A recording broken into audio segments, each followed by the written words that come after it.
Brought to you by Technopova Curve 5G. Discover new horizon.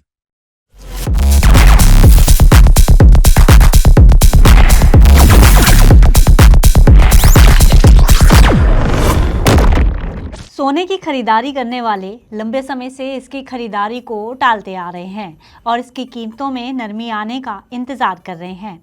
पिछले साल से ही सोने की कीमतों में बनी तेजी अभी भी कायम है और सोना आम लोगों की पहुंच से बाहर होता दिख रहा है। हालांकि पिछले कुछ दिनों में इसकी कीमतों में थोड़ी नरमी देखने को मिली है, लेकिन ये नरमी भी नाकाफी है। ऐसे में ये खबर सोने के खरीदारों के लिए थोड़ी राहत लेकर आई है, क्योंकि एक्सपर्ट्स का कहना है कि अगले 2 महीनों में सोने की कीमतों में 12 से 15% तक की गिरावट देखी जा सकती है। क्या होगी सोने के दामों में कमी की वजह और क्या सोने में तेजी का दौर खत्म हो चुका है? आइए आपको बताते हैं इस रिपोर्ट में। नमस्कार, मैं हूं गुंजन मित्तल और आप देख रहे हैं मनी 9।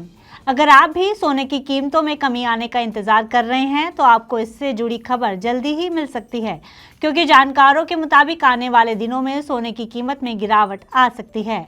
दरअसल क्वांट म्यूचुअल फंड का कहना है कि अगले 2 महीनों में सोने की कीमतों में कमी आने का अंदेशा है। अपने निवेशकों को चेताते हुए क्वांट म्यूचुअल फंड ने कहा है कि सोना अपने ऑल टाइम हाई पर पहुंच चुका है। ऐसे में अब इसकी कीमतों में कमी आने की उम्मीद है। डॉलर के लिहाज से सोने की कीमतों में 12 से 15% की गिरावट आने की संभावना है। हालांकि इसके बाद सोने की कीमतों में फिर से तेजी देखी जा सकती है।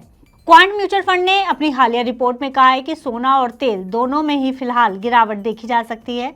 हालांकि लॉन्ग टर्म में सोने में अभी भी काफ़ी संभावनाएं हैं, लेकिन कच्चे तेल की कीमतें भी अब ज़्यादा नीचे नहीं जा सकती हैं। हाल ही में सोने के दामों में ज़बरदस्त उछाल देखने को मिला था। साल 2024 के मिड में सोना $2500 प्रति औंस था। अप्रैल 2025 में बढ़कर $3500 प्रति औंस के रिकॉर्ड स्तर पर पहुंच गया था, लेकिन अब ऐसा लग रहा है कि सोना एक अहम मोड़ पर खड़ा है। पिछले कुछ हफ्तों में सोने के दाम 7% से ज़्यादा गिरे हैं और अब सोने की कीमतें अंतर्राष्ट्रीय बाजार में $3250 प्रति औंस पर पहुंच गई हैं। इससे निवेशकों में चिंता है कि क्या सोने की तेजी का दौर खत्म हो रहा है। एक मीडिया रिपोर्ट के अनुसार सोने और चांदी का अनुपात अभी भी 100:1 के आसपास है। इसका मतलब है कि सोना $3250 पर ट्रेड कर रहा है और चांदी $32.5 के आसपास है। पहले यह अनुपात 70:1 के करीब रहता था। एक्सपर्ट्स का मानना है कि इस अनुपात तक फिर से पहुंचने के लिए या तो सोने के दामों में कमी आएगी या फिर चांदी के दामों में तेजी देखने को मिलेगी, तभी यह अनुपात पहले जैसा हो पाएगा। हालांकि अभी चांदी में ऐसी कोई तेजी देखने को नहीं मिल रही है। इसी तरह सोने और प्लैटिनम का अनुपात भी, जो पिछले 20 सालों से 1 और 2 के बीच रहा है, वो अब 3.5 के करीब पहुंच गया है, जो ये दर्शाता है कि प्लैटिनम के मुकाबले सोना बहुत ज़्यादा महंगा हो गया है। ये भी एक बड़ी वजह है जिससे सोने के दामों में कमी का अंदेशा है।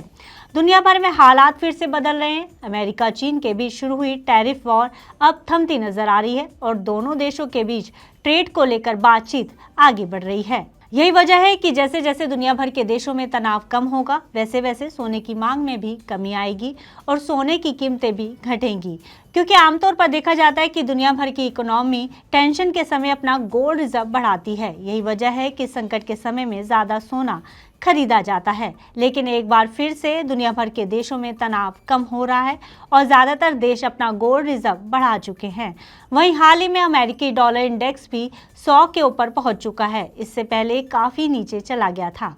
डॉलर के मजबूत होने से सोने के दामों पर दबाव पड़ता है। इसके साथ ही अमेरिकी ट्रेजरी यील्ड भी बढ़ गया है। 10 साल का नोट 4.23% पर पहुंच गया है और रियल यील्ड 2% के करीब है।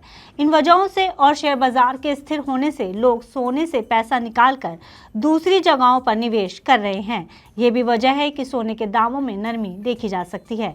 तो अगर आप भी सोने की खरीदारी का मन बना रहे हैं तो आप इस रिपोर्ट पर जाते हुए 1 या 2 महीने का इंतजार कर सकते हैं और सोने के दामों में नरमी आने पर सोने की खरीदारी कर सकते हैं। फिलहाल इस खबर में इतना ही। आप बिजनेस से जुड़ी अन्य खबरों के लिए देखते रहिए money 9। Brought to you by Technopova Curve 5G. Discover new horizon.